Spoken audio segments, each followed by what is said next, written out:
noite, amados irmãos, grata alegria de estarmos juntos mais uma vez, nesta noite, neste domingo, dia do Senhor, que a gente possa aproveitar, exaltar, celebrar a vida e ao Senhor como Deus, celebrando a Ele na nossa salvação. Vamos começar então lendo aqui o Salmo 92, peço para você abrir a sua Bíblia, Salmo 92.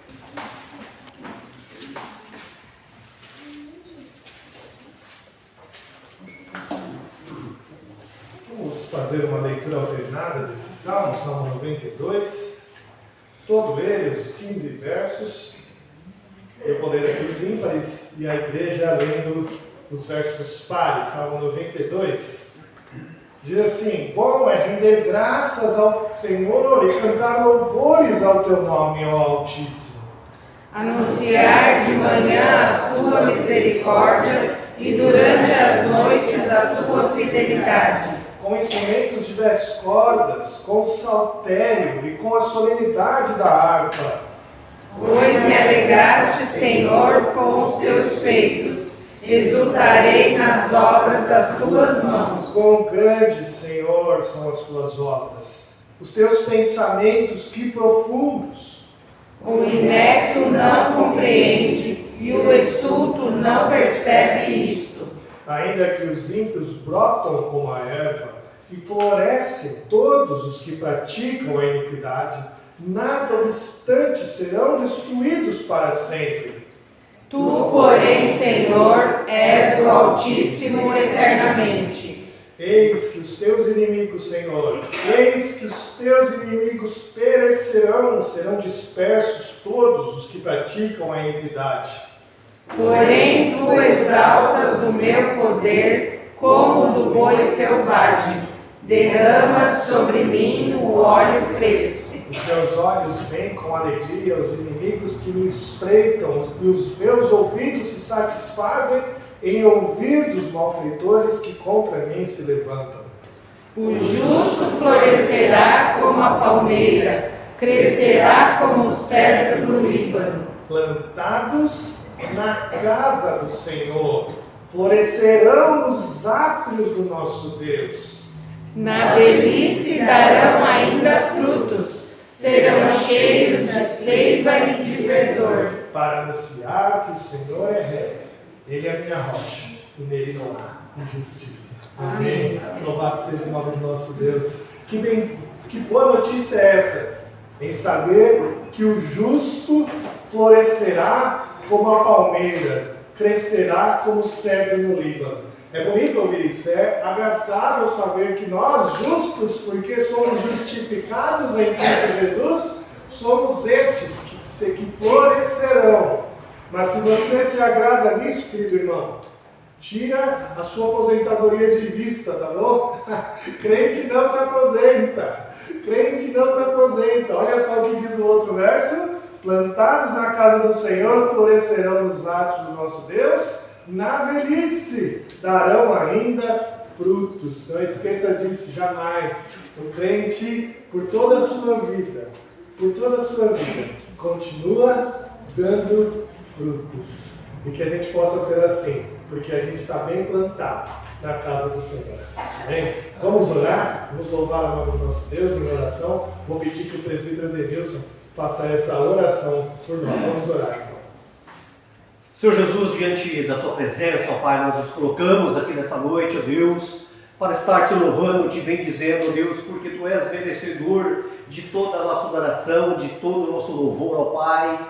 Que todo ato desse culto aqui nessa noite, ó Deus, possa ser aceito diante da Tua presença com um aroma suave, ó Pai. E que o Senhor, ó Deus, esteja abençoando ricamente a vida dessa igreja, ó Pai. Que nós venhamos, ó Pai, estar cheio do Teu Santo Espírito, ó Deus. Assim como diz a Tua palavra, para que assim, ó Deus, nós venhamos gerar cada vez mais frutos, Senhor. Frutos para Ti, ó Deus. Que possamos ser pessoas realmente diferentes, cheias do Teu poder, da Tua graça, ó Pai. Muito obrigado por tudo, ó Pai. Fica conosco depois dessa noite. É que nós Te louvamos, é que nós Te agradecemos, é que nós Te bendizemos em nome de Jesus. Amém. Amém, amém. Vamos ficar de pé, irmão. Vamos cantar o hino número 49, 136.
vez abrir nossas Bíblias agora, no livro do profeta Isaías, capítulo 29.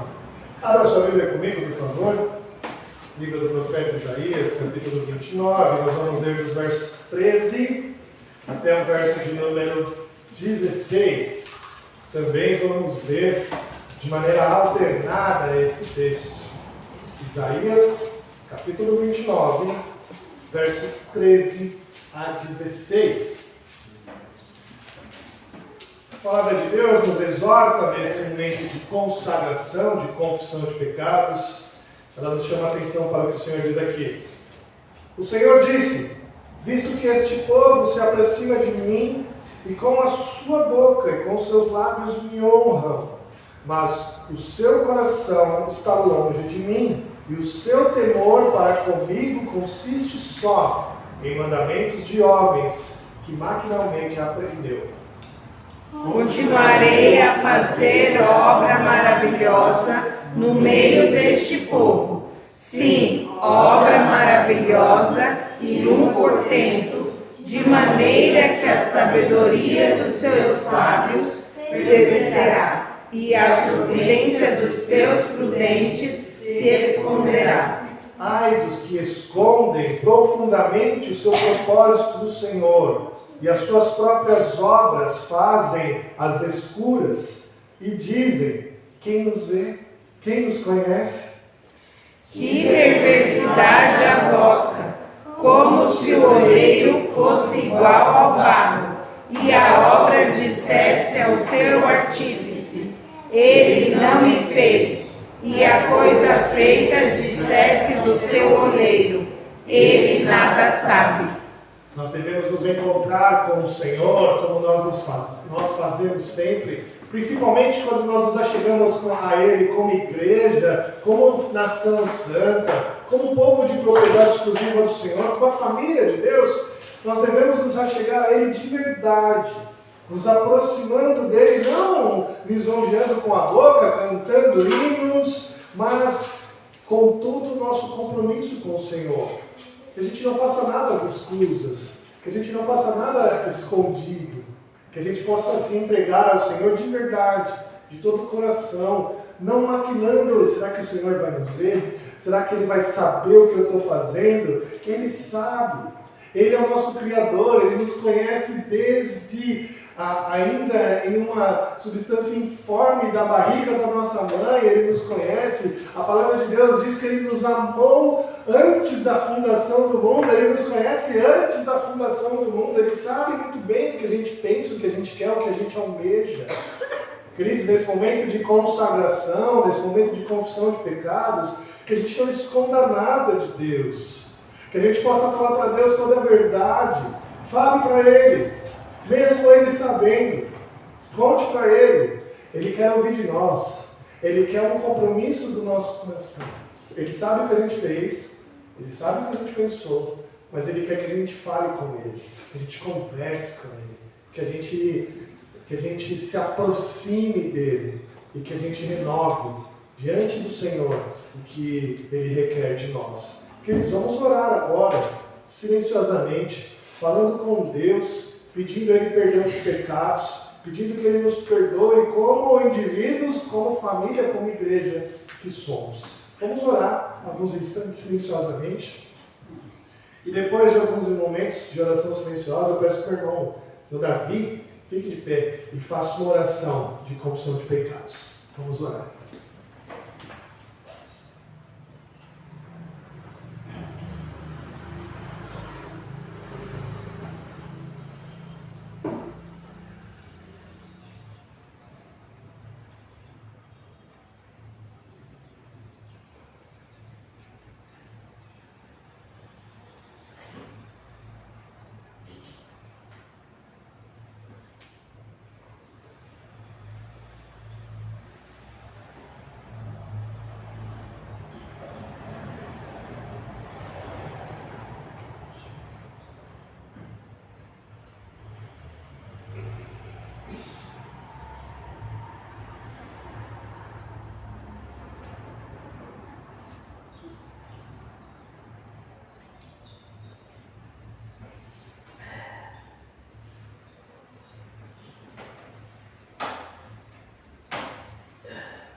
nosso Deus, nosso Pai, nós te agradecemos, meu Pai, o momento que estamos aqui na tua casa de para louvar o teu santo e glorioso nome. Pai amado, abençoe cada irmão que está presente aqui. Deixar o seu lar, Senhor, para te louvar o teu santo nome, Senhor. Amém, Jesus. Nós te agradecemos por tudo, pela semana que tu nos deu, pelo momento que estamos aqui, Senhor. Em teu nome nós oramos e agradecemos. Amém. Amém. Amém. Louvado seja o nome do nosso bom Deus. Queridos, nós, em gratidão a Deus, em louvor ao seu santo nome, pelo perdão e pela misericórdia, nós vamos cantar alguns cânticos espirituais agora. Mas preparando para esse momento de adoração, o texto de Romanos 12, versos de 1 a 2, como está aqui hoje, diz assim: rogo-vos, pois, irmãos, pelas misericórdias de Deus, que apresentei os nossos corpos por sacrifício vivo, santo e agradável a Deus, que é o vosso culto racional. E não vos conformeis com este século, mas transformai-vos pela renovação da vossa mente, para que experimenteis qual seja a boa, agradável e perfeita vontade de Deus. Que você possa cantar, agradecer ao Senhor agora, louvar ao Senhor, pedindo a Ele: Senhor, transforma o meu viver, transforma a minha mente. Vamos ficar de pé, vamos cantar ao Senhor. Aqueles que vieram preparados para entregar seus dízimos, gasofilas está desse lado aqui hoje, do lado oposto. Fique à vontade para vir e a servir ao Senhor.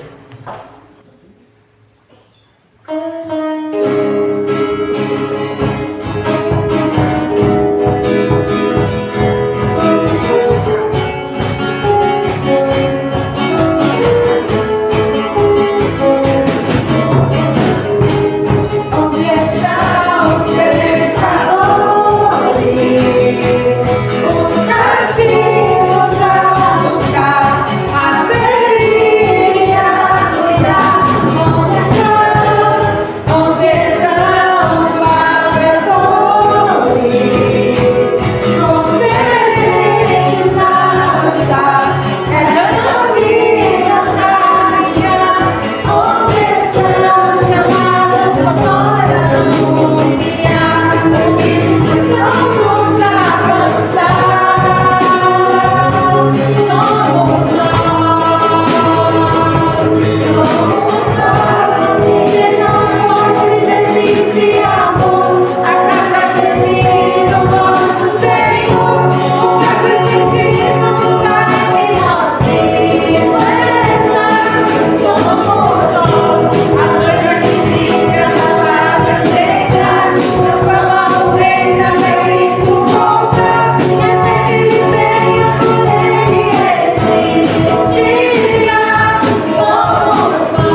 que seja usado para engrandecimento do teu reino, seja usado para pregar o teu evangelho, para que possamos alcançar cada vez mais pessoas, que nós possamos captar cada vez mais vidas com a tua palavra, o Senhor nos conduza sempre, nos conduza em cada momento desse curso. Eu peço assim, em nome de Jesus. Amém. Amém.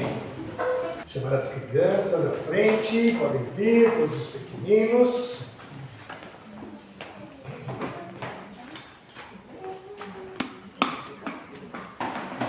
E todas aqui, coisa mais linda, coisa boa. Elas estavam agora antes do culto, né? Como toda criança, se divertindo um pouquinho aqui em volta. E eu estava escutando, né, o som que as crianças fazem. Vocês sabem qual é o som que as crianças fazem, né? E eu estava falando assim, ai, graças a Deus. Que coisa boa. Como é bom ouvir as crianças aqui na igreja. Né? Fazendo o que elas fazem. Não adianta a gente querer que a criança não faça o que elas fazem. A criança faz isso. E é muito bom ouvir isso. É muito gostoso esse som de criança. Que elas possam permanecer, né, aqui, crescer aqui. Isso vai passar tão rápido, né? Daqui a pouco elas já estão ali, já ficam paradas, conversando. Eu quero ver elas correndo muito, né? E crescendo aqui no meio. Que a gente se alegre com isso. Que isso seja para nós uma alegria, ouvir o som das crianças aqui na igreja. Né? Vamos orar por elas, pelo culto que elas vão participar. Eu pedi que a dona Anivalda, por favor, faça essa oração pelas crianças. Vamos orar. Senhor Deus, Pai queridos, queremos te louvar, Senhor, queremos te agradecer, ó Pai, por este momento de culto, Senhor. Queremos, ó Pai, colocar diante de Ti a vida de cada criança, ó Deus, que estão aqui nesta noite, Pai. E rogamos, Deus querido, que elas possam crescer, Senhor, em graça e no conhecimento da Tua palavra. Amém. Abençoa as professoras, ó Deus, que vão estar ministrando a Tua palavra, Deus, que nos seus coraçõezinhos, Senhor, elas possam entender qual a Tua vontade, o Teu querer para a vida de cada uma delas. Pai, nós somos gratos, Deus, por ter elas aqui com a gente, ó Deus, porque às vezes a gente ouve dizer que as crianças são a igreja do amanhã, e que as crianças são a igreja de hoje. O Senhor esteja abençoando desde já. Nossa oração de paz, agradecida em nome de Jesus. Amém. Podem ir lá, por favor. Queridos, nós que aqui ficamos, a gente continua em Marcos. Peço que você abra sua Bíblia em Marcos capítulo 11. Nós vamos do verso 12 até o 26. Marcos 11, verso 12 até o verso 26. Eu tenho por tema dessa mensagem folhas verdes e frutos maduros. Folhas verdes e frutos maduros. Então, fica com esse tema durante toda a mensagem. Eu quero que você fique com ele toda semana. Para você ficar pensando sobre o que foi dito, tá? Folhas verdes e frutos maduros. Bom, então Marcos 11, versos de 12 a 26. Diz assim a palavra de Deus. No dia seguinte, quando saíram de Betânia, teve fome. E vendo de longe uma figueira com folhas, foi ver se nela, porventura, acharia alguma coisa. Aproximando-se dela, nada achou, senão folhas, porque não era tempo de figos. Então lhe disse Jesus: nunca, jamais coma alguém fruto de ti. E seus discípulos ouviram isso e foram para Jerusalém. Entrando ele no templo, passou a expulsar os que ali vendiam e compravam, derribou as mesas dos cambistas e as cadeiras dos que vendiam pombas. Não permitia que alguém conduzisse qualquer utensílio pelo templo. Também os ensinava e dizia: não está escrito, a minha casa será chamada casa de oração para todas as nações. Vós, porém, a tendes transformado em covil de salteadores. E os principais sacerdotes e escribas ouviram estas coisas e procuravam um modo de lhe tirar a vida, pois o temiam, porque toda a multidão se maravilhava da sua doutrina. Em vindo a tarde, saíram da cidade. E passando eles pela manhã, viram que a figueira secara desde a raiz. Então Pedro, lembrando-se, falou: Mestre, eis que a figueira que amaldiçoaste secou. Ao que Jesus lhe disse: tende fé em Deus, porque em verdade vos afirmo, que se alguém disser a este monte, ergue-te e lança-te ao mar, e não duvidar no seu coração, mas crer que se fará o que diz, assim será com ele. Por isso vos digo que tudo quanto em oração pedirdes, crede que recebeste, e será assim convosco. E quando estiveres orando, se tendes alguma coisa contra alguém, perdoai, para que vosso Pai Celestial vos perdoe as vossas ofensas. Mas se não perdoais, também vosso Pai Celestial não vos perdoará as vossas ofensas. Amém. Vamos orar? Senhor Deus, muito obrigado, Pai, porque o Senhor nos trouxe até aqui nesta noite. Nos reunimos, ó Deus, por Tua causa aqui neste lugar, ó Deus, em culto, e que o Senhor agora possa nos falar, ó Deus, através da Sua santa palavra. Que hoje, ó Deus, nós possamos sair daqui transformados, diferentes da maneira como nós entramos, e que no nosso coração possa gerar muitos frutos diante do Senhor. Que o Senhor nos abençoe, ó Pai, em nome de Jesus. Amém. Meus irmãos, alguns dias atrás eu me deparei com uma notícia, no mínimo, instigante. Essa notícia dizia que os jovens da geração Z são os jovens de 18 a 25 anos, né? Esses jovens, conhecidos por serem totalmente integrados na internet, no mundo digital, e por desconfiarem de tudo que é tradicional, estes jovens estão puxando um novo crescimento das igrejas. Olha que notícia interessante essa. Essa notícia estava dizendo que o que está puxando o crescimento das igrejas hoje são os jovens de 18 a 25 anos. Tá? Segundo essa notícia, a maioria dos batismos recentes são de jovens dessa faixa etária. Eles fizeram uma pesquisa em alguns países e dizia assim, que na França o número de batismo de jovens nessa faixa etária quadriplicou. Na Bélgica, esse número triplicou. Em Dublin, esse número dobrou. E na Inglaterra, cresceu 46%. Tá? O Brasil não entrou nessa pesquisa, mas é evidente, a gente consegue olhar para isso, porque as igrejas voltadas para esse público, para jovens, são igrejas que estão crescendo muito hoje em dia. Tá? Bom, mas em contraste com essa notícia, eu me deparei com outra, que tratava do mesmo grupo de pessoas, da geração Z também, jovens de 18 a 25 anos. Essa outra notícia apontava que os jovens estão recorrendo à inteligência artificial para serem orientadas, para ter uma orientação espiritual.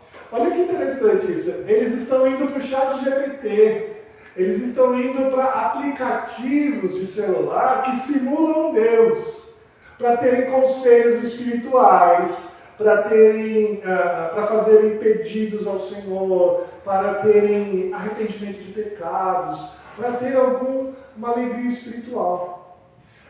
Não parece contradizente essas duas notícias? Uma diz que os jovens estão impulsionando o crescimento das igrejas, e a outra diz que esses mesmos jovens, o mesmo público, ao invés de procurar a igreja, ao invés de procurar os seus filhos, seus pastores, os irmãos mais velhos, estão procurando a inteligência artificial para se aconselhar. Isso me fez pensar, eu acho que esse texto que a gente leu aqui de Marcos tem a resposta para esse contraste dessas duas notícias. Tá? Porque, à primeira vista, essas duas notícias se contradizem. Mas eu creio que esse texto de Marcos quer nos ensinar que esses jovens estão chegando na igreja que está cheia de folhas verdes, mas não está encontrando frutos dela. Eles estão chegando na igreja e não estão encontrando frutos. E a lição que a gente precisa aprender hoje com relação a esse texto de Marcos é muito clara.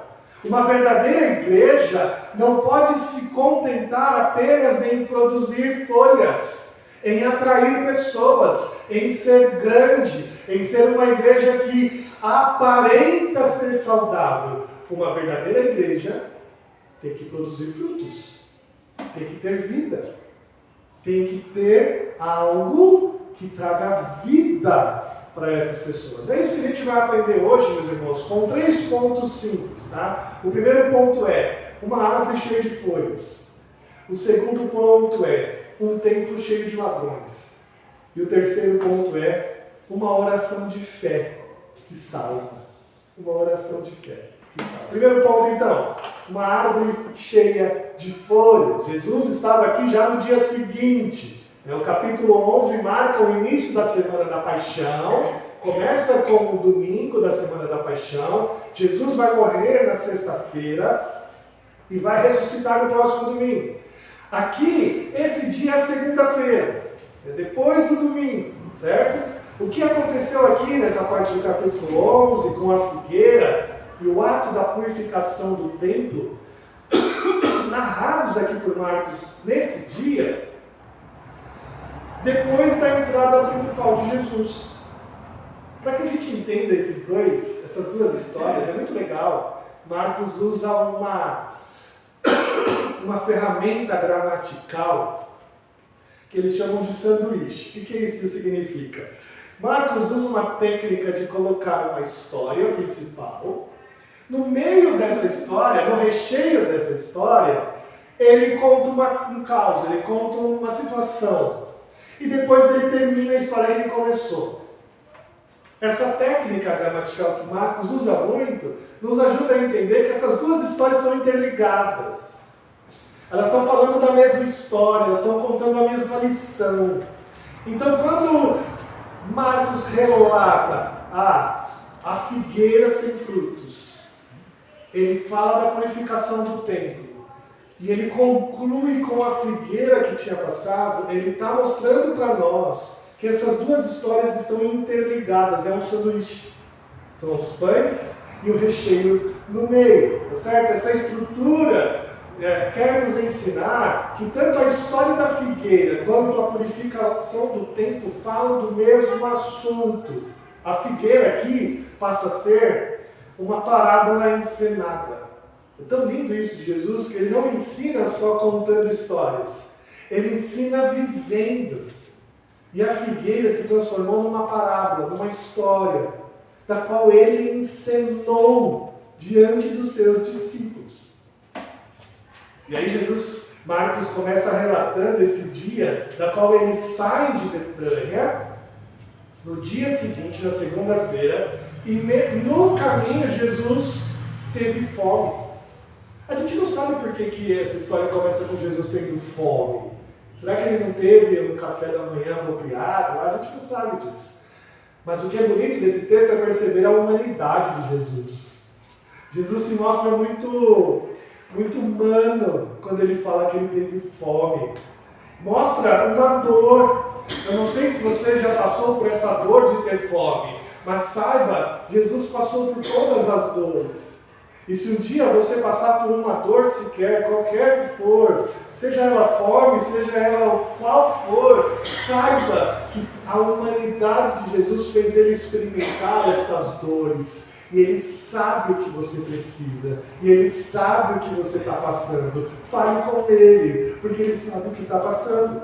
No dia seguinte, segunda-feira, ao caminhar até Jerusalém, no percurso, Jesus teve fome. O grande Rei dos Reis, o Rei da Glória, o Senhor Deus, estava com fome. E o que ele fez? No caminho, ele viu uma figueira cheia de folhas e se aproximou dela para tentar pegar algum fruto dessa figueira e matar a sua fome, comer um pouco.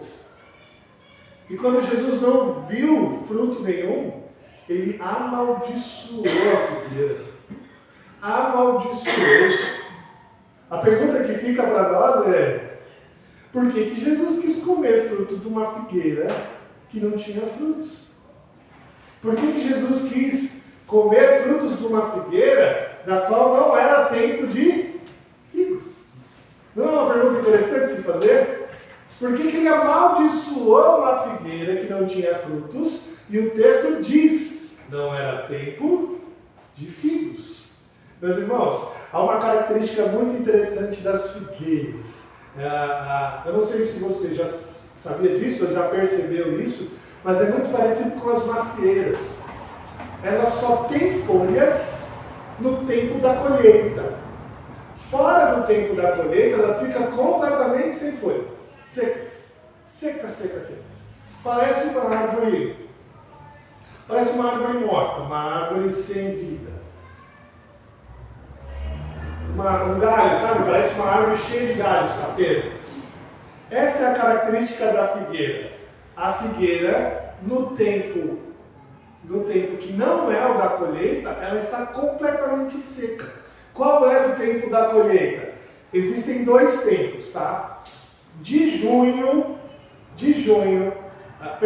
maio a junho e depois agosto a outubro. 2 tempos de colheita apenas da figueira, certo? De maio a junho e depois de agosto a outubro. Que mês que Jesus estava? Ele estava se aproximando da Páscoa. Era março para abril, alguma coisa assim. Ou seja, não era tempo de figos. A questão é, a figueira estava cheia de folhas. Quando Jesus viu a figueira cheia de folhas, o que ele deve ter pensado? Tem frutos. Deve ser uma figueira, eu não sei como se diz direito, mas fora do tempo. Pré-temporada, né? Antes da temporada, deve ser uma figueira dessas. E ele foi até ela, porque se tem folhas, tem frutos. Só que quando ele chegou lá, não tinha fruto nenhum.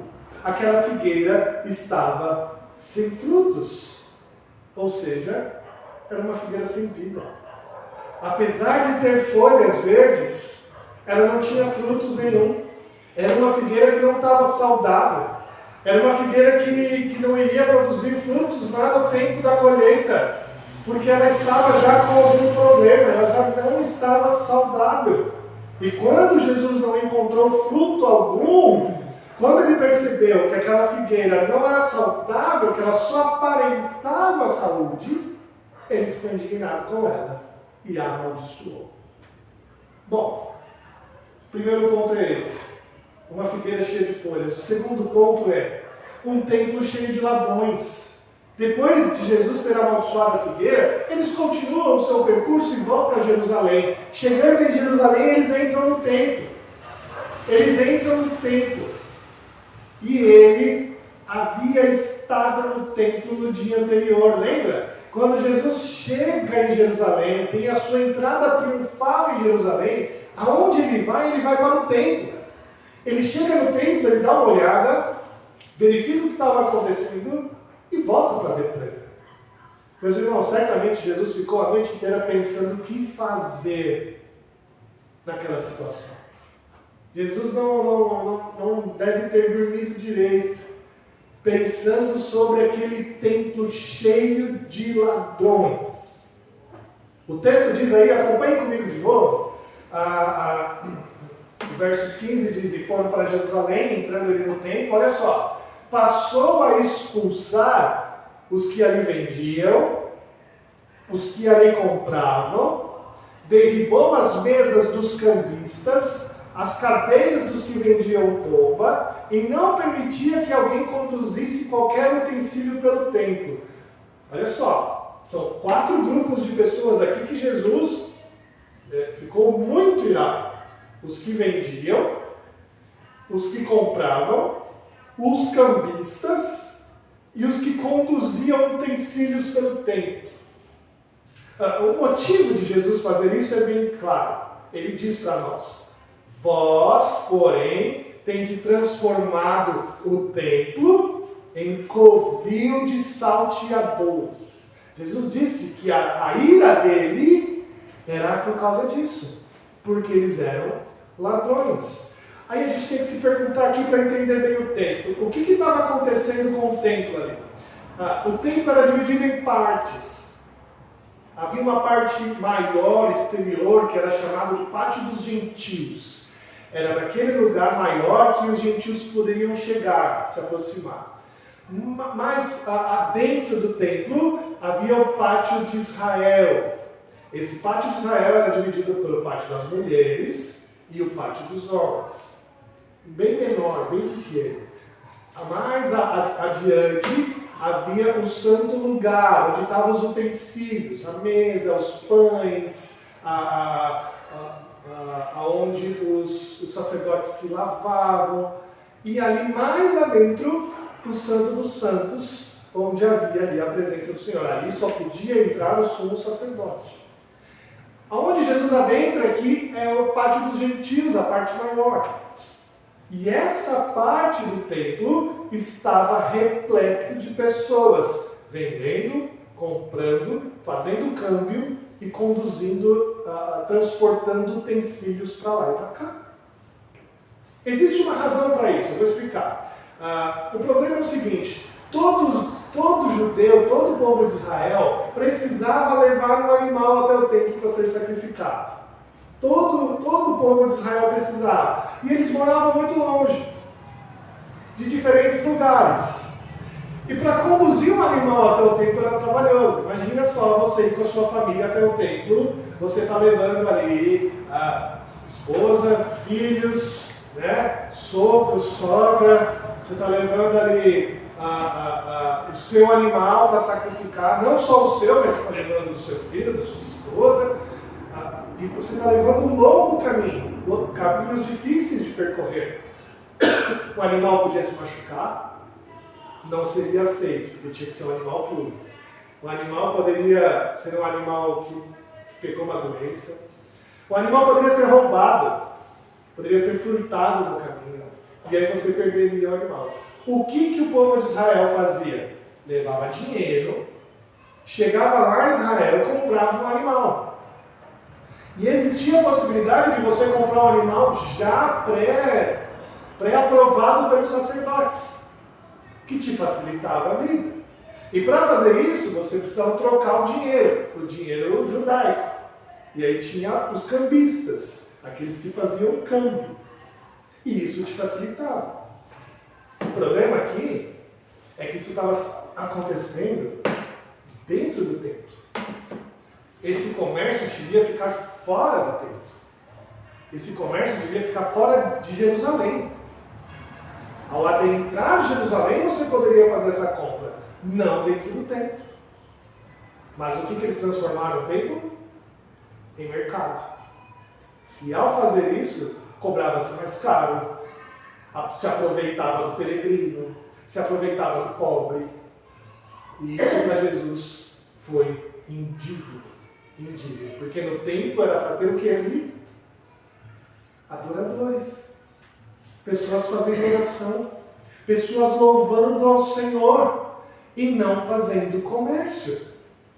A indignação de Jesus não é com a situação das compras. As compras eram permitidas, mas não dentro do templo. O templo era um lugar de oração, o templo era um lugar de adoração, não um mercado cheio de ladrões. Jesus se indignou muito com isso. Passou a expulsar aquelas pessoas dali de dentro. Não façam da casa do meu pai um mercado. Aqui é para ser casa de oração para todas as nações. Meus irmãos, esse texto não é contra fazer bazar dentro da igreja. Não use isso. Esse texto não é contra vender livros dentro da igreja. Não é isso. O templo hoje é o nosso coração. O templo hoje somos nós, igreja. Esse texto é contra a gente vir para adorar a Deus e no nosso coração a gente ficar fazendo comércio. E no nosso coração a gente ficar pensando na semana.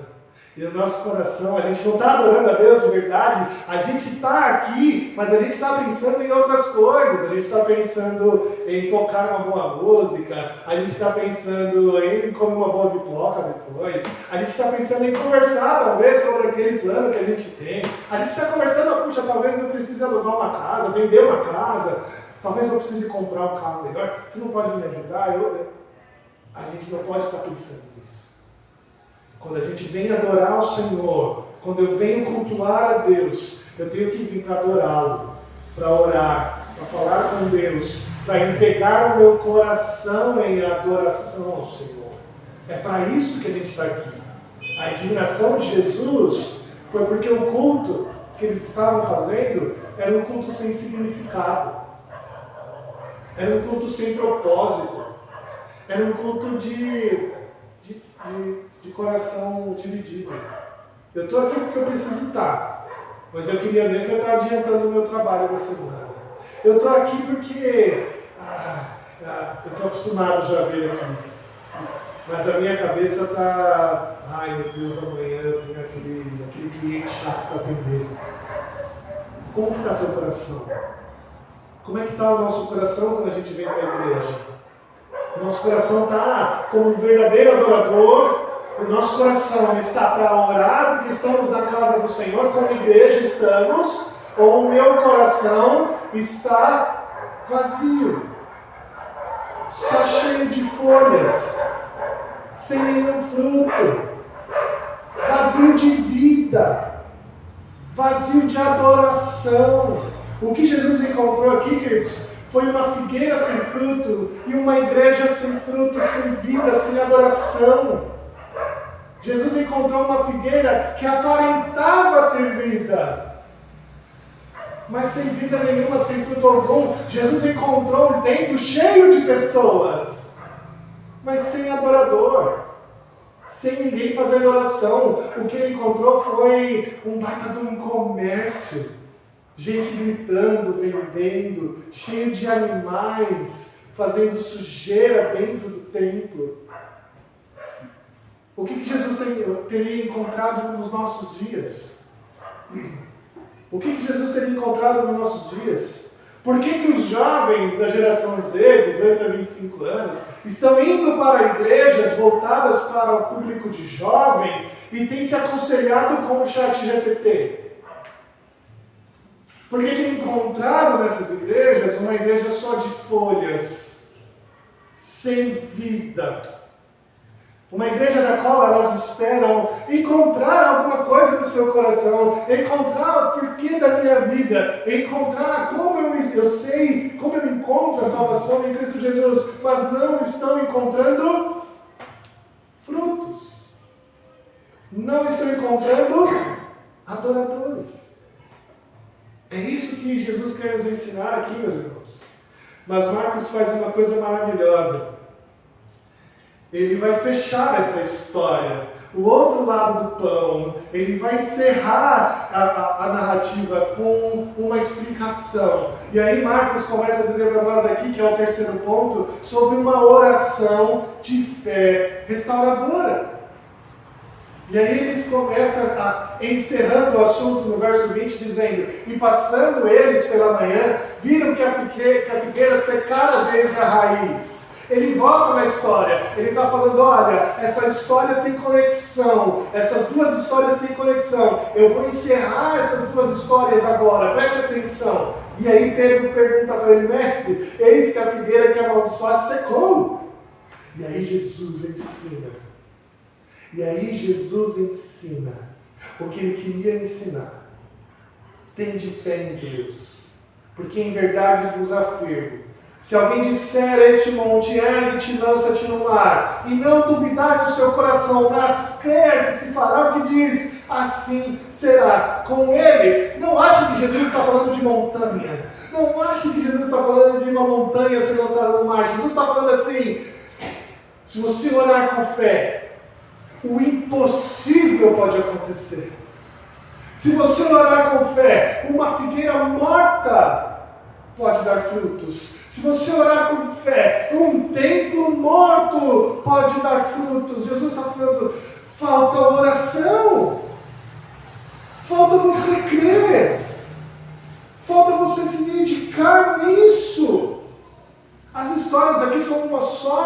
irmãos. A figueira e o templo são uma história só. O que Marcos está nos ensinando é que Jesus resolve esse problema. Jesus aponta a solução para esse problema que a gente vive, dizendo que uma oração de fé pode restaurar. Pare de usar esse verso para qualquer coisa, não é? Por isso vos digo que tudo quanto orares, em oração pedires, crendo, recebereis, e será assim convosco. Ele não está falando de tudo aqui.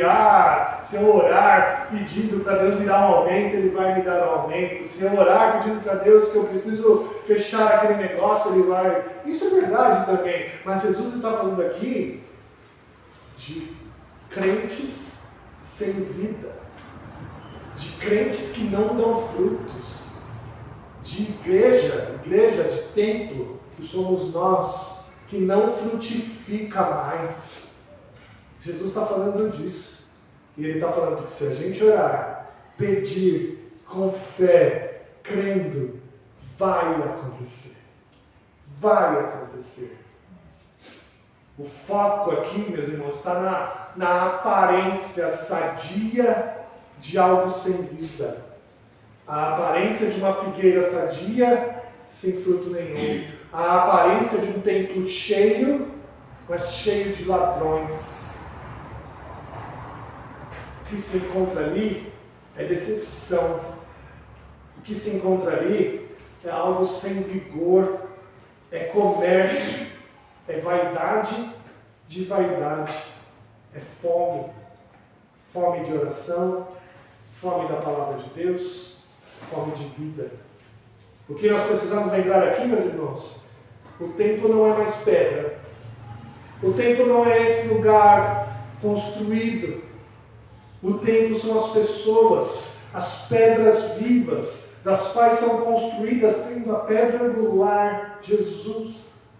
E dessa forma, quando a gente fala de culto aparente, quando a gente fala de culto frondoso, exuberante, a gente está falando de um culto da qual só tem a aparência de bom, de cheio. Mas ali não há subsistência da palavra. E é por isso que a gente precisa parar agora e nos perguntar: como é o nosso culto? A adoração que sai do meu coração, como é essa adoração? Eu venho para cá cantar, eu venho para cá louvar, porque o meu coração está realmente grato ao Senhor, ou porque é só aparência? Se hoje nós somos templo, meus irmãos, se hoje nós somos a igreja de Jesus, se o culto verdadeiro é aquele que é feito em espírito e em verdade, nós devemos nos perguntar se existe realmente fruto sendo gerado de nós. E não pense que eu estou falando só de fruto de conversão, só de fruto, eu trouxe uma pessoa nova. Não, eu não estou falando só desse tipo de fruto. Eu estou falando de todos os frutos. Fruto de arrependimento. Fruto de devoção sincera. Fruto de dom, de entregar os meus dons ao Senhor. Fruto de amadurecimento, quando eu amadureço na fé e agora eu não me entristeço mais com o que eu me entristecia. Fruto de vitória contra vícios. Fruto de entrega verdadeira ao Senhor, de entregar o meu domingo a Deus por completo. Fruto de entrega sincera de quem eu sou ao Senhor. São esses tipos de fruto que a gente precisa gerar como igreja. São frutos que são inúmeros. Frutos de maturidade, frutos da qual o próprio fruto do Espírito Santo aparenta. Queridos, essa pergunta tem que ir um pouco além. Será que as pessoas de fora, que se aproximam da nossa igreja, podem ver esses frutos? Sabe, a gente tem essa oportunidade. Estão chegando jovens. Os jovens estão chegando. Será que se eles entrarem, eles vão ver esses frutos aqui ou eles vão ver só folhas verdes? Como que vai ser? A igreja somos nós. A figueira é a gente. Se você não percebe mais frutos sendo gerados, meu irmão, se você não está percebendo mais frutos na sua vida, e isso pode estar acontecendo, na minha vida, na sua, a lição preciosa que esse texto traz é que mesmo uma figueira sem frutos, ou um templo cheio de ladrões, ou uma montanha, podem ser mudados pela oração. Podem ser mudados pela oração sincera, crendo em Deus, que Ele assim fará. Se a gente deseja ardentemente ter uma igreja saudável, ser um crente saudável, que gere muitos frutos, onde as pessoas possam encontrar aqui o alimento, e quando elas vierem para cá, elas não vão procurar conselhos em aplicativos, mas vão procurar conselhos em nós que somos crentes maduros. A gente tem que clamar ao Senhor com muita fé, e Ele prometeu nos dar. Meus irmãos, nós temos aqui na mão uma oportunidade enorme. Os jovens estão querendo ter um encontro com Deus. Os números estão dizendo isso, as igrejas estão dizendo isso, não sou eu. Essa geração Z não quer mais saber de ideologias, ela quer saber agora de algo que pode trazer vida para ela. E elas estão ouvindo falar de um Jesus, elas estão ouvindo falar de um Messias que pode trazer essa vida, mas quando elas chegam na igreja, elas não encontram frutos. Elas não encontram vida. Quem é chamado aqui para trazer vida para a igreja não é a inteligência artificial. Não são os aplicativos. Quem é chamado para trazer vida para a igreja é a igreja. Somos nós. Somos este povo aqui que tem Jesus no seu coração. Meu irmão, se a tua vida está como aquela figueira, se a tua vida está sem frutos, só com folhas, eu quero ler uma outra parábola para você. Você pode até abrir aí na sua Bíblia se você quiser. Lucas 13, versos 6 a 9. Outra parábola. Se você está vivendo como aquela figueira, e isso pode ser verdade na minha vida e na sua, meu irmão. Isso pode ser verdade na nossa vida. Eu quero que você leia essa parábola comigo. Lucas 13, versos 6 a 9. Diz assim: Então Jesus proferiu a seguinte parábola. Certo homem tinha uma figueira plantada na sua vinha, e vindo procurar fruto nela, não achou. Pelo que disse ao viticultor, há 3 anos venho procurar fruto nessa figueira e não acha. Podes cortá-la para que ela ainda,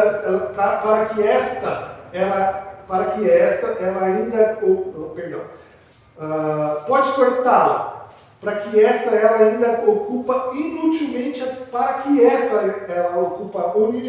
a terra. Ele, porém, respondeu: Senhor, deixa ainda este ano, até que eu escave ao redor dela, lhe ponha estrume. Se vier a dar fruto, bom está, se não, mandarás cortá-la. Jesus propõe essa palavra para saber que ainda há tempo. Ainda há tempo da gente cavar ao redor, da gente adubar ao redor, da gente cuidar da nossa figueira, da gente tratar ela, da gente limpar ela, da gente lidar com ela de uma maneira mais carinhosa, para que a gente ore mais, para que a gente peça mais ao Senhor: Senhor, que essa figueira possa dar frutos, para que eu possa dar muitos frutos, para que a minha vida seja uma vida repleta de frutos. Que Deus assim nos abençoe. Amém? Vamos nos preparar agora para a Santa Ceia. Vamos ficar permanecendo em oração. Fale ao Senhor acerca de tudo que você ouviu. Se alguma coisa que você ouviu faz sentido na sua vida, se alguma coisa que você ouviu carece de mudanças na sua vida, peça a Deus. Fale com Deus agora, que Ele possa mudar a sua vida diante do Senhor. Vamos orar, vamos nos preparar para a Santa Ceia.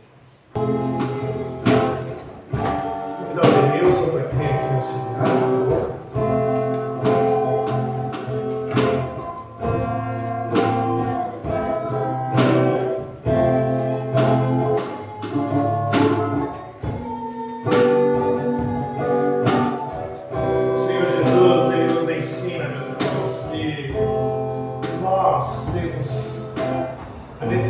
capacidade de gerar frutos. Somos aqueles que o Senhor limpou, que o Senhor cuidou, que o Senhor alimentou. E é estes que o Senhor procura como verdadeiros adoradores que gerem frutos e muitos frutos ainda na velhice continuem gerando frutos. Mas há uma dificuldade tremenda da gente refletir e assumir isso e colocar na nossa vida. Mas saiba que é diante do Senhor, na Santa Ceia, que Ele nos dá essa força, que Ele nos alimenta, que Ele nos revigora. O Senhor Jesus disse, através de Paulo, Ele disse assim: porque eu recebi do Senhor o que também vos entreguei, que o Senhor Jesus, na noite que foi traído, tomou o pão, tendo dado graças, o partiu e disse: isto é o meu corpo, que é dado por vós, fazer isso em memória de mim. Por semelhante modo, depois de haver ceado também, tomou o cálice, dizendo: este cálice é a nova aliança do meu sangue. Fazer isso todas as vezes que beberdes, em memória de mim. Meus irmãos, Jesus não está presente fisicamente, mas está presente em espírito. E se nós carecemos de alguma coisa para continuar gerando frutos, Ele está presente no nosso meio. Quer nos alimentar, quer nos fortalecer, para que a gente viva uma vida gerando frutos diante do Senhor. Meu querido irmão, se você está em plena comunhão com a igreja, você está convidado a participar deste momento. Vamos orar? Senhor Jesus, nós te agradecemos, ó Pai, pela tua graça, pela tua bondade. Obrigado, ó Pai, porque o Senhor está presente, o Senhor quer falar conosco, o Senhor quer mudar o nosso coração, o Senhor quer nos transformar, o Senhor quer que a gente seja crentes, ó Deus, maduros, cheios de folhas verdes e cheios de frutos, ó Pai. Senhor Deus, nós separamos esses elementos aqui do uso comum, do uso sagrado da Santa Ceia do Senhor, e que o Senhor possa alimentar o nosso coração. Nós te agradecemos, ó Pai, em nome de Jesus. Amém. Amém. Aqueles que vão participar, fiquem de pé. Vamos cear.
Dado por vós, fazer isto em nome de Jesus. Podemos tomar.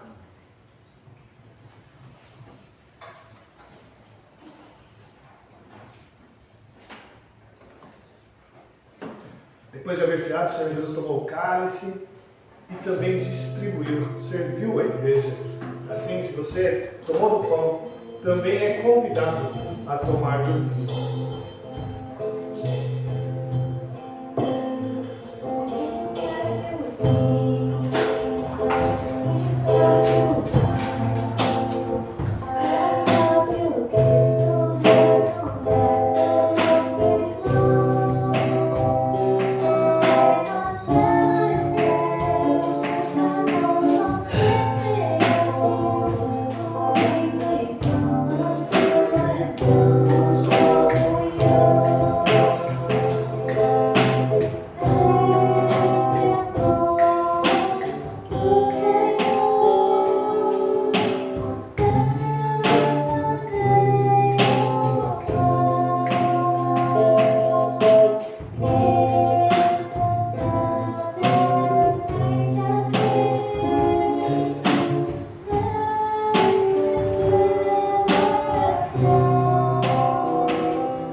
depois de haver ceado, o Senhor Jesus toma o cálice, tendo dado graça, disse: esse cálice é a nova aliança no meu sangue.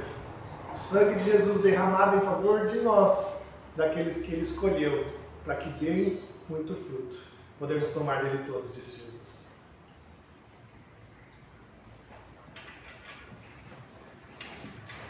Amém? Vamos ficar todos de pé, então? Vamos cantar juntos esta canção que estávamos aqui cantando.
Santo e eterno Deus, nós te agradecemos, Pai, por tua graça, por tua bondade, por tudo que o Senhor tem feito por nós. Ó Deus, nós te louvamos, te bendizemos, te exaltamos por tudo que o Senhor és em nossa vida, ó Deus. Por tudo que o Senhor tem feito, ó Deus, por nós.